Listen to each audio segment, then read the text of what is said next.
la création de la CCA d'Illy-sur-Tête date de 1970. D'une superficie d'environ 3000 hectares, la CCA d'Illy-sur-Tête est située au sortir des gorges de Rodez. Composée sur sa partie gauche par une garrigue aride et sauvage, plusieurs fois dévastée par divers incendies, 1986, 1992 et 1996, la végétation se compose principalement d'épineux, les chênes verts ayant du mal à repousser et les cultures ont quant à elles pratiquement disparu. Au centre coule la Tête et le Boulès, ce qui, l'eau coulant en abondance, permet la prise d'eau de nombreux canaux d'arrosage, le canal d'Ille, le canal du Tuir, de Perpignan, de Niars, de Corbère, entre autres, et modifie la topologie des lieux et le paysage. Arbres de haute futée, bousquettes, marécages, abondance de zones humides, propice au gibier d'eau.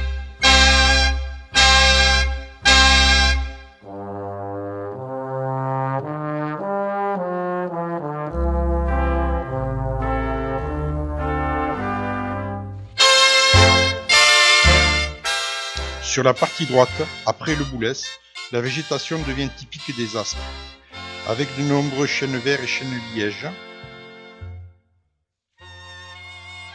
Enfin, au sud, en limite avec Néfiac, un chaos granitique vient compléter le tableau sauvage et austère brûlé par le soleil.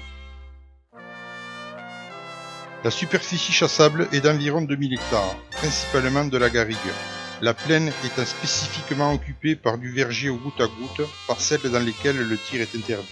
La garrigue ayant brûlé plusieurs fois, le petit gibier a pratiquement disparu malgré les efforts de la CCA, qui, en partenariat avec la coopérative Illiefruits, sème en moyenne 15 à 20 hectares de blé, avoine, triticale et autres, et réintroduit chaque année du lapin, de la perdrix en repeuplement, mais sans trop de résultats.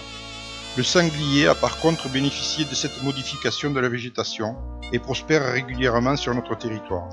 Alors qu'il y était inexistant dans les années 60, il s'en tue en moyenne 50 à 60 par saison. La CCA est composée, bon an mal an, de 125-130 sociétaires qui chassent majoritairement le grand gibier. La CCA a adhéré à l'AICA de Tuir en 1976 et depuis cette date, elle fait partie intégrante de l'AICA, maintenant AICA Tuir-Roussillon.